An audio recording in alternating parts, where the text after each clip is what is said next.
Film dilogin dengan adegan memperlihatkan Dennis yang tewas di tangan iblis pada film Paranormal Activity yang ketiga. Setelah menghabisi Dennis, Nenek Louise langsung membawa anak-anak ke lantai 2 untuk bertemu dengan rekannya yang bernama Ken. Kemudian Ken langsung mendoktrin Katie dan Christy, di mana mereka merupakan anak-anak terpilih yang akan mewujudkan impian Toby alias si iblis. Dengan demikian, saat mereka dewasa nanti, Christy akan melahirkan bayi laki-laki untuk dipersembahkan kepada iblis. Sementara Katie yang akan memiliki kekuatan untuk menjaga dan melindungi si Christy. Setelah memberikan penjelasan kepada mereka, Ken berencana melakukan ritual pada Christy. Apa sebenarnya ritual yang akan dilakukan oleh si Ken? Selanjutnya, cerita beralih kepada sebuah vlog yang direkam pada tahun 2013. Dalam rekaman itu, seorang ayah bernama Ryan sedang merekam aktivitas putrinya yang bernama Layla. Namun tak lama kemudian, Layla mendengarkan kedatangan seorang berniat untuk mengeceknya. Ternyata, pria berkumis itu adalah adik dari Ryan yang bernama Mike, di mana ia datang untuk melihat rumah baru kakaknya. Sesaat kemudian, Mike pun disambut oleh istrinya Ryan yang bernama Emily. Rupa-rupanya mereka berencana untuk merayakan malam Natal bersama-sama.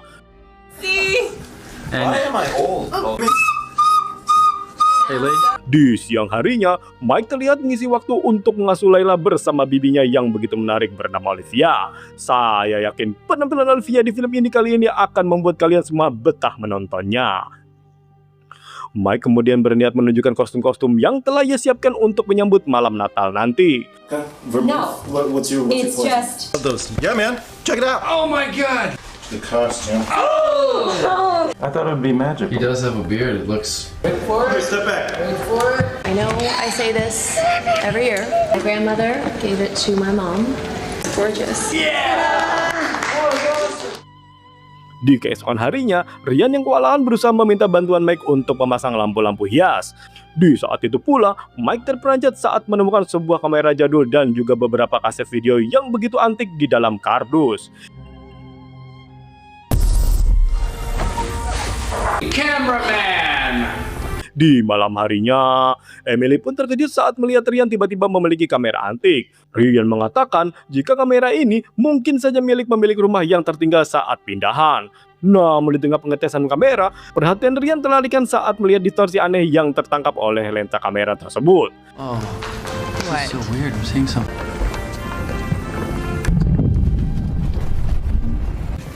Damn, it sounded like I was underwater. Ia pun terheran-heran karena kamera ini menangkap partikel-partikel aneh yang tidak terlihat oleh mata telanjang. Di tengah malam, Ryan yang penasaran kembali mengecek partikel-partikel aneh yang sempat ia rekam. Tapi anehnya, partikel itu sudah menghilang. Emily kemudian mengajak Ryan untuk beristirahat dan mengesampingkan rasa penasarannya. Definitely. Wow. Di keesokan harinya, Ryan kembali melakukan perekaman dan seketika heran saat mendengar Layla mengobrol dengan seseorang. Melihat Layla yang sendirian, Ryan langsung menanyakan dengan siapa ia berbicara. Layla pun mengatakan jika dirinya sedang mengobrol bersama teman-temannya. Ryan pun sangat terkaget-kaget saat kamera ini kembali menangkap partikel-partikel aneh di samping Layla. Where's your friend? Di malam harinya, setelah melihat berbagai keanehan yang terjadi, Ryan mengajak adiknya untuk menonton kaset-kaset VHS yang ditemukan bersamaan dengan kamera ini. Sit back. Rupa-rupanya kamera ini berisi persiapan pesta ulang tahun Katie yang sudah kita tonton di film Paranormal Activity yang ketiga.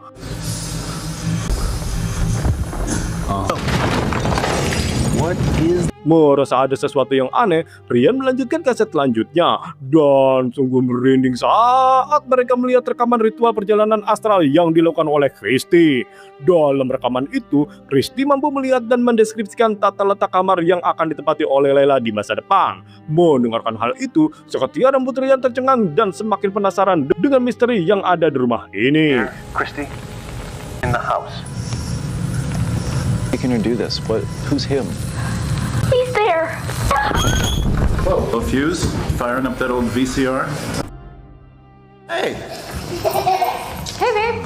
Di keesokan harinya, mereka terlihat sibuk membuat kue untuk menyambut malam Natal. Sambil berbincang-bincang, Ryan menceritakan semua yang telah ia temukan kepada Olivia. Mendengar hal itu, jelas membuat Olivia sangat penasaran. Olivia berniat untuk ikut melakukan penelusuran menggunakan kamera ini nanti malam.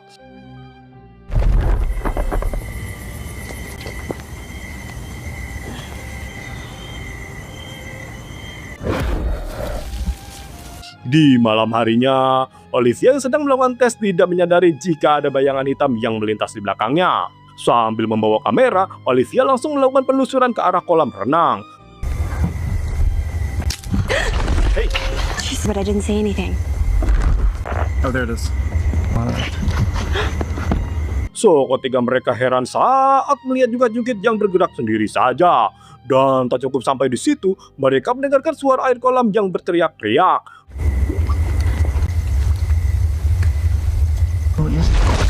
Fuck! Something just flew out of the pool. Wow, what is that?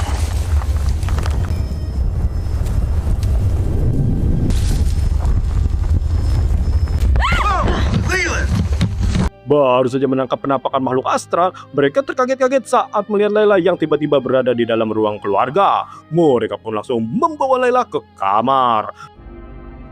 Di tengah malam, Ryan terbangun tiba-tiba mendengar suara seorang anak di dalam kamar mandi. Takut terjadi sesuatu pada putrinya, Ryan pun langsung pergi mengeceknya.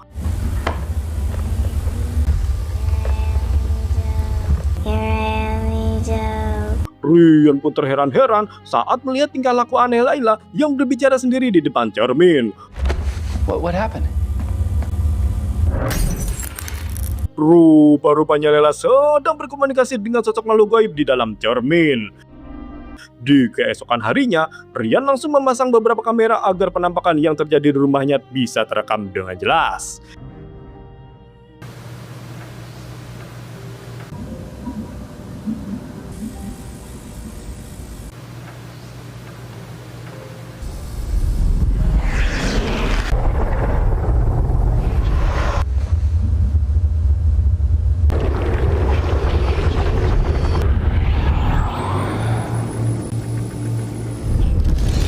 Di malam pertama, sungguh amat sangat mengerikan. Akhirnya sosok ini muncul dengan wujud yang menyerupai bayangan gelap, di mana ia terus mendatangi Layla selama berjam-jam.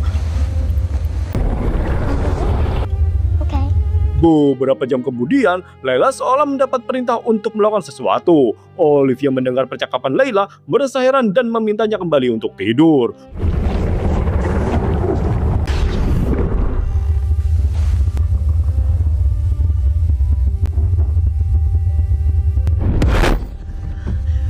Olivia pun kaget saat merasakan aura aneh di sekitar Layla. Di keesokan harinya, Layla sedang sarapan ditanyai tentang siapa sosok yang mengajaknya ngobrol semalam. Namun Layla hanya mengatakan jika sosok itu adalah Toby. Mendengar nama Toby, Ryan yang teringat sesuatu langsung pergi ke studio. Setelah menonton rekaman, Ryan mengatakan jika sosok Toby yang dibicarakan oleh Layla berkaitan dengan dua anak bernama Christy dan Katie di tahun 1988. Ryan yakin jika saat ini iblis Toby berniat melakukan sesuatu pada putrinya. Di malam berikutnya, Ryan kembali mendengar suara aneh di kamar Layla. Merasa iblis akan muncul, ia mengajak Mike untuk bergegas mengeceknya.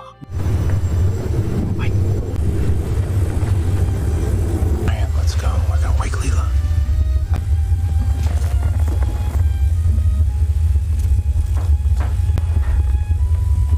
Do you see anything?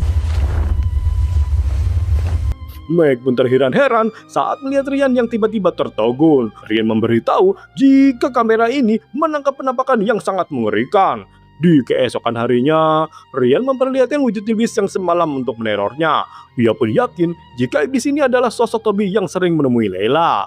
Ryan berniat memindahkan kamera jadul ke lorong kamar putrinya.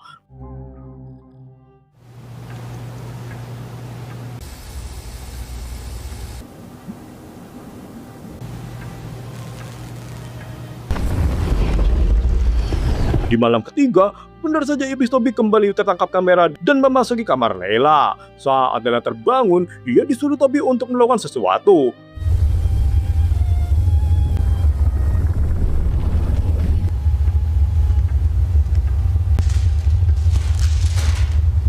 Rupa-rupanya iblis Toby menyuruh Layla untuk membakar Alkitab yang ada di rumah ini. Emily yang terbangun langsung menegur putrinya untuk membawa Layla kembali ke kamar untuk tidur.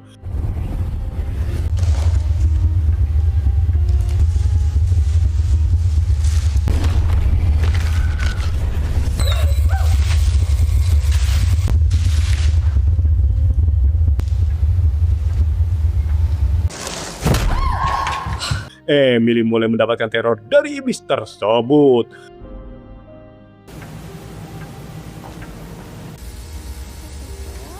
Where does it go? All I have to do is draw it?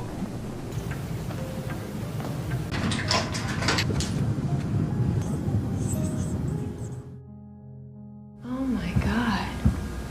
Di keesokan harinya, setelah Layla bermain dengan Toby, Emily kaget saat melihat simbol-simbol aneh yang membentuk sebuah pintu digambar oleh putrinya. Setelah melakukan penelitian di malam harinya, Ryan mengatakan jika coretan di kamar Layla merupakan simbol pemujaan iblis yang eksis pada abad pertengahan.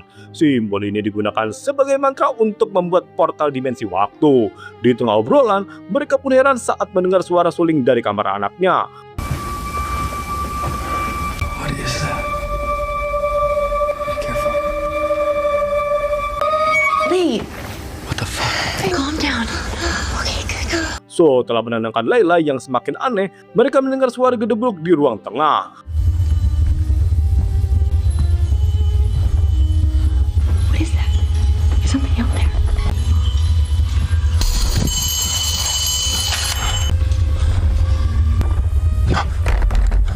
Ryan merasa ngeri saat melihat sosok Santa berdiri di depan pintu kamar Layla. Namun saat dihampiri, sosok itu menghilang.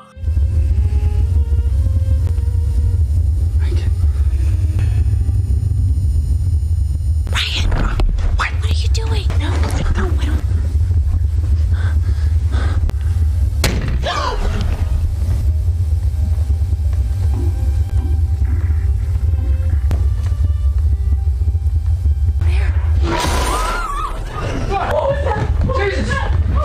Setelah mengalami teror yang semakin menggila, mereka bergegas membawa Layla keluar dari kamarnya. Keesokan harinya, Emily yang khawatir berencana memanggil seorang pastor untuk mengusir iblis yang bergentayangan di rumah ini. Hi, Emily. My wife, Emma. Hi. Mereka pun sangat lega saat melihat kedatangan pastor botak bernama Todd. Ryan langsung mengajak ke studio untuk menceritakan semua yang keluarganya alami. Started out small, right? And I thought, and look at this dark figure that moves. Either of you ever experienced Setelah melihat dan mendengar penjelasan Ryan, Todd merasa jika saat ini Layla sedang diincar oleh sosok iblis. Emily yang sangat panik berniat mengajak keluarganya untuk pindah rumah saat ini juga. Akan tetapi, Todd memberitahu jika iblis seperti ini akan terus mengikuti kemanapun targetnya pergi. Jadi, pindah rumah bukanlah solusi. Fran? Todd langsung mengecek kondisi Layla dan mengoleskan air suci untuk menahan aura negatif.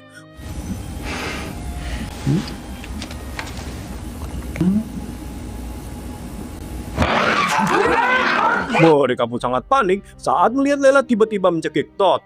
Todd berencana pergi ke gereja untuk membawa persiapan melakukan ritual pengusiran setan. Emily diminta untuk menunggu sampai dirinya kembali.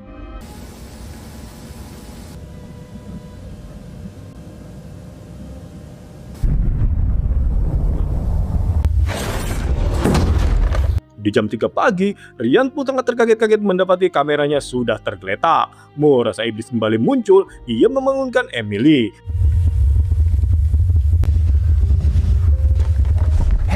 Ryan meminta Emily untuk menunggu sementara ia mengecek ruang lainnya. Mereka yang sudah terbangun menanyakan apa yang sedang terjadi. Namun tanpa ia sadari, sosok Toby mulai mengincar mereka.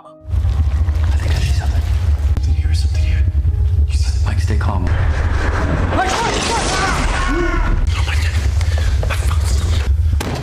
Oh, what was that? Shit! Wait. I see it.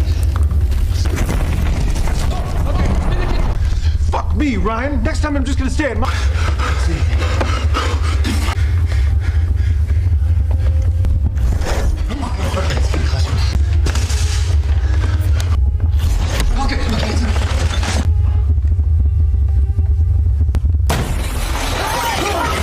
Mereka pun syok parah saat melihat iblis ini makin lama semakin menggila. You're gonna take care of your sister, other special people just like you. Di keesokan harinya, Ryan dan Mike berencana pergi ke perpustakaan kota untuk mencari informasi tentang sekte yang ada di dalam rekaman kaset. Sementara Emily harus menunggu Layla sendirian di rumah. Let's go downstairs and play. Emily yang merasa ngeri berniat mengajak Layla bermain di luar sambil menunggu Olivia pulang.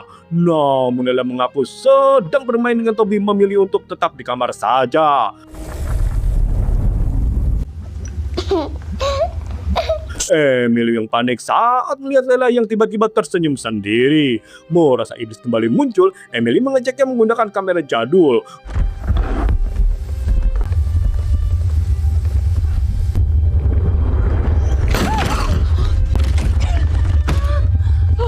Let's go. We're getting out of here. Go. Leave. Oh, God. Leave my daughter alone. Akhirnya, Emily memaksa Layla untuk bermain di luar saja. Ryan yang baru pulang menunjukkan selebaran poster anak hilang bernama Hunter. Menurut berita, Hunter dinyatakan hilang setelah keluarganya dihabisi oleh sekte misterius 2 tahun yang lalu. Ryan yang merasa heran karena anak dalam poster ini sempat muncul dalam rekaman yang dibuat pada tahun 1992. Sedangkan Hunter lahir pada tahun 2005, sama persis dengan kelahiran Layla. Seolah-olah Hunter mampu melakukan perjalanan waktu ke masa lalu.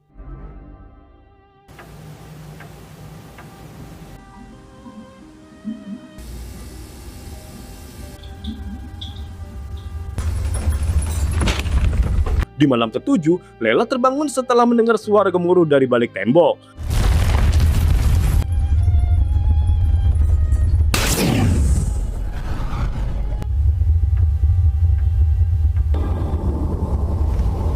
Dan benar saja, simbol yang dibuat Layla telah membuka sebuah portal dimensi.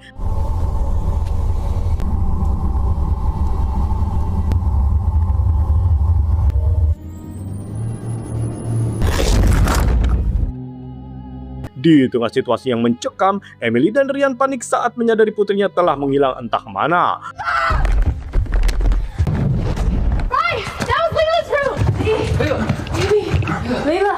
Namun anehnya, tiba-tiba Layla sudah berada di atas kasur dengan kondisi linglung. Di malam berikutnya, saat orang tua Layla menjemput pastor, Olivia dan Mike yang berjaga merasa khawatir saat mendengar suara cakaran di kamar Layla. Layla. Dad. Answer me. Where's your mom and dad? Rupa-rupanya suara itu berasal dari Layla yang berusaha membuka portal hingga tangannya berdarah-darah. Setelah pastor datang, ia mengatakan jika saat ini mereka harus melakukan ritual pembasmian setan karena ritual pengusiran tidak akan berhasil untuk kasus seperti ini. Mereka yang tidak ingin kehabisan waktu bergegas memulai persiapan. We need to soak those sheets in this holy water.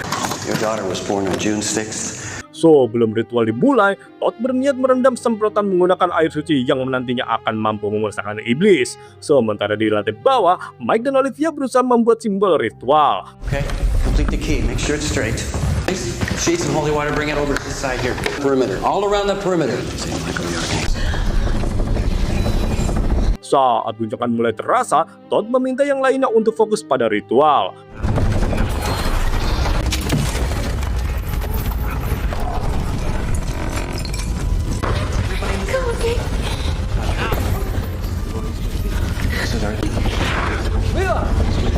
What's what you're doing?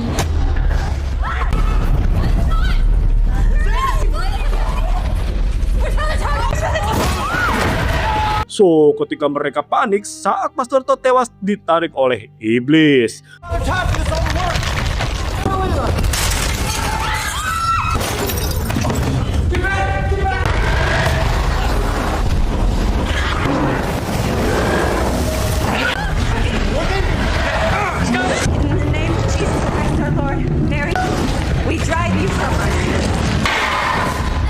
Mereka lega saat melihat Layla kembali sadar. Namun kengerian tak cukup sampai di situ, Olivia dan Mike pun harus tewas bersama.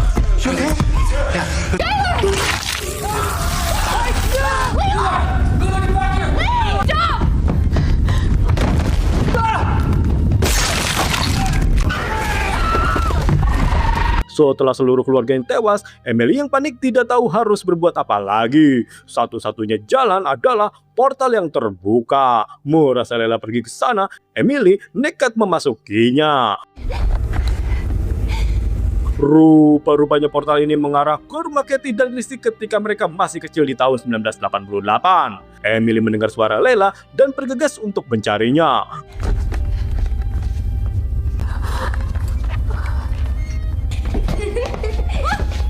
Emily pun terkaget-kaget saat melihat sosok Katie kecil. Katie mengatakan jika semuanya sudah terlambat karena kegelapan akan segera tiba. Emily berusaha menanyakan keberadaan Layla dan lega saat menemukan putrinya meski dengan kondisi yang aneh.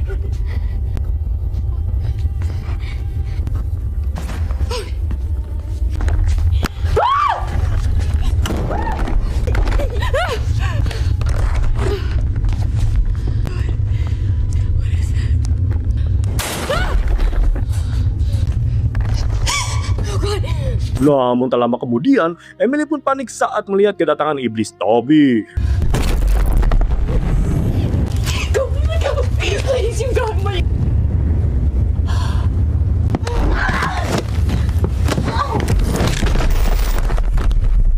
Emily pun tewas setelah dicekik oleh iblis tersebut. Si iblis langsung mengajak Layla pergi entah kemana. Dan film pun berakhir.